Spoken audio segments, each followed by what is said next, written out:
गौतम बुद्ध और आम्रपाली की कहानी भारतीय इतिहास और बौद्ध धर्म की एक महत्वपूर्ण घटना है जो करुणा, परिवर्तन और आत्मज्ञान के गहरे संदेश को उजागर करती है।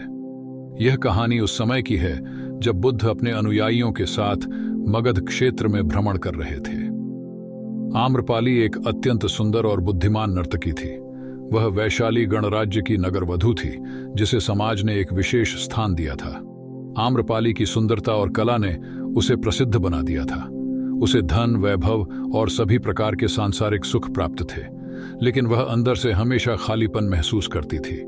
आम्रपाली का जीवन भले ही बाहरी रूप से भव्य और आकर्षक दिखता था, लेकिन वह आत्मिक शांति और संतोष की खोज में थी। उसकी प्रसिद्धि और संपत्ति ने उसे सामाजिक प्रतिष्ठा तो दी, लेकिन उसका मन सदा अशांत और बेचैन रहता था। उस समय गौतम बुद्ध अपने शिष्यों के साथ वैशाली आए। बुद्ध का आगमन पूरे नगर में चर्चा का विषय बन गया। उनकी करुणा, शांत स्वभाव और गहरी शिक्षाओं ने सभी को आकर्षित किया। लोग उनकी शिक्षाओं को सुनने के लिए बड़ी संख्या में एकत्रित होते थे। आम्रपाली को भी बुद्ध के बारे में पता चला। वह जानना चाहती थी कि आखिर वह कौन है जिनकी शिक्षाओं ने इतने लोगों का जीवन बदल दिया है। उसकी जिज्ञासा दिन ब दिन बढ़ती गई। एक दिन बुद्ध वैशाली के बाहर एक आम्रकुंज, आम के बगीचे में रुके हुए थे। यह आम्रपाली का निजी बगीचा था। जब आम्रपाली को इस बात का पता चला तो वह बुद्ध से मिलने के लिए तुरंत वहां पहुंची। जब उसने बुद्ध को देखा तो उनके शांत और तेजस्वी व्यक्तित्व से प्रभावित हुई। आम्रपाली ने बुद्ध से पूछा, हे भगवान, आप इस बगीचे में ठहरे हैं। यह मेरा सौभाग्य है।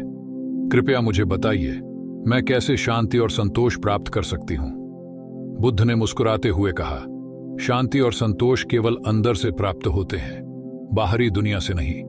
जब तक मन इच्छाओं और मोह में फंसा रहेगा तब तक शांति नहीं मिल सकती। बुद्ध के शब्दों ने आम्रपाली के हृदय को गहराई से छू लिया। उसने अपनी सांसारिक इच्छाओं और मोह से भरे जीवन को पहली बार अलग दृष्टि से देखा। उसने बुद्ध से और शिक्षाएं प्राप्त करने की इच्छा व्यक्त की।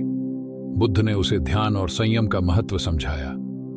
आम्रपाली ने बुद्ध के चरणों में नतमस्तक होकर कहा, हे भगवान, मैं आपके शिष्य बनने की इच्छा रखती हूं। मुझे सही मार्ग पर चलने का ज्ञान दीजिए।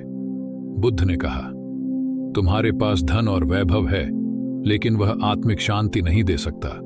यदि तुम सच्चे हृदय से परिवर्तन चाहती हो तो अपना मोह छोड़कर सच्चे धर्म के पथ पर चलो। आम्रपाली ने बुद्ध की शिक्षाओं को अपनाने का निश्चय किया। उसने अपनी संपत्ति और वैभव का त्याग कर दिया। अपनी संपत्ति को गरीबों और जरूरतमंदों में बांट दिया और बुद्ध के अनुयायियों में शामिल हो गई। उसने ध्यान, साधना और दान के माध्यम से अपने जीवन को बदल दिया।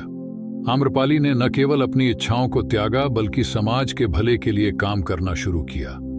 आम्रपाली और बुद्ध की यह कहानी हमें सिखाती है कि सच्चा सुख और शांति बाहरी वस्तुओं से नहीं बल्कि आत्मा की गहराइयों में झांकने और अपने जीवन को सही दिशा में ले जाने से मिलती है। इच्छाओं का त्याग। जब हम अपनी सांसारिक इच्छाओं और मोह को त्यागते हैं तो हमें सच्ची शांति मिलती है। परिवर्तन संभव है।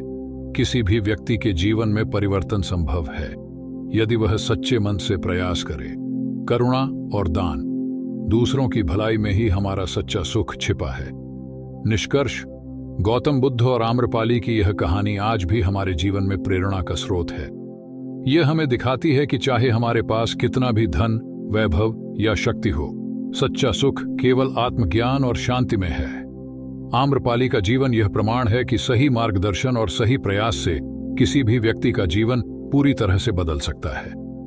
संदेश: अपने जीवन में परिवर्तन लाने के लिए सबसे पहले अपने अंदर की इच्छाओं और मोह को समझें और उन्हें नियंत्रित करें। सच्चा सुख भीतर से ही आता है।